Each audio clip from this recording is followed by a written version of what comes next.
बिहार के उप मुख्यमंत्री सुशील मोदी मीडिया के सामने हैं और एनडीए और जनता दल यू पूरी तरह से एकजुट है। और जो लोग ये मांग कर रहे थे कि गुप्त मतदान हो, तो अगर गुप्त मतदान अगर हो जाता तो राष्ट्रीय जनता दल टूट जाती, जबकि कोई गुप्त मतदान का प्रावधान नहीं है। लेकिन फिर भी राजद के लोग अंत में मांग कर रहे थे कि सीक्रेट वोटिंग होना चाहिए। अगर सीक्रेट वोटिंग होती तो 1 दर्जन से ज़्यादा राजद के लोग टूटकर और विश्वास मत के पक्ष में उन्होंने वोट दिया होता। तो मुझे बड़ी खुशी है कि आज नीतीश कुमार के नेतृत्व वाली सरकार को विश्वास मत हासिल हो गया है। बहुत जल्द हम लोग बैठेंगे और मंत्रिमंडल विस्तार और बाकी चीज़ों के बारे में चर्चा करेंगे और जैसी तिथि निर्धारित होगी उसकी जानकारी आपको और दे दी जाएगी। और मित्रों, जो लोग कोर्ट गए हैं, बाकी गए हैं और जो दावा कर रहे हैं कि इनके पास बहुमत है, तो पहले हमको बुलाया जाना चाहिए। तो जब नीतीश कुमार ने 131 विधायकों के समर्थन का पत्र सौंप दिया, तो फिर वहाँ पर सबसे बड़े दल को बुलाने का क्या औचित्य था, उसकी आवश्यकता क्या थी?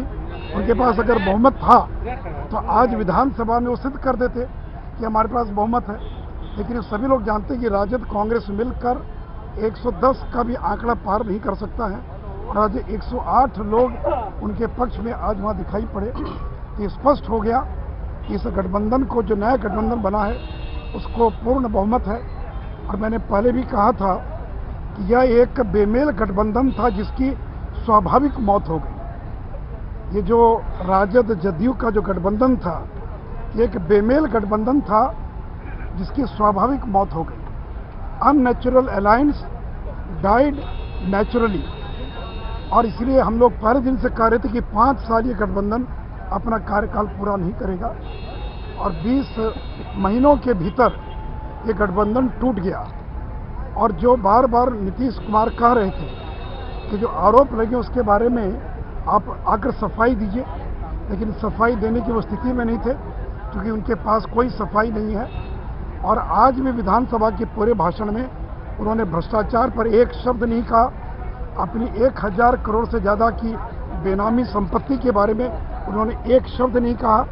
तो बिहार की जनता जानना चाहती है लालू यादव और उनके परिवार से कि आखिर इतनी कम उम्र में 28 साल की उम्र में इतनी संपत्ति उन्होंने वहाँ कैसे इकट्ठा कर लिया।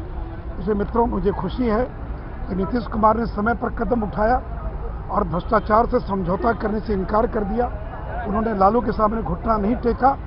और ये जो गठबंधन बना है, ये जो एनडीए के साथ नीतीश कुमार का गठबंधन है, ये बाकी बचे 40 महीना पूरी मजबूती से पूरा करेगा और हम बिहार को विकास की ऊंचाइयों पर ले जाने का काम करेंगे। Thank you. बीजेपी नेता सुशील मोदी हमारे साथ। तो सुना आपने बिहार के डिप्टी सीएम सुशील मोदी। बहुमत का टेस्ट पास करने के बाद नीतीश सरकार के सुशील मोदी मीडिया के सामने आए। कहा आरजेडी जेडीयू का जो गठबंधन था वो बेमेल गठबंधन था जो स्वाभाविक मौत मर गया। और साथ ही उन्होंने उम्मीद जताई कि अब आगे जेडीयू और बीजेपी की ये सरकार, जो बाकी बचे इस सरकार के 40 महीने हैं, उसमें ऐसा काम करेगी कि बिहार को विकास की नई ऊंचाइयों पर पहुंचाएगी। ये है एबीपी न्यूज, आपको रखे आगे।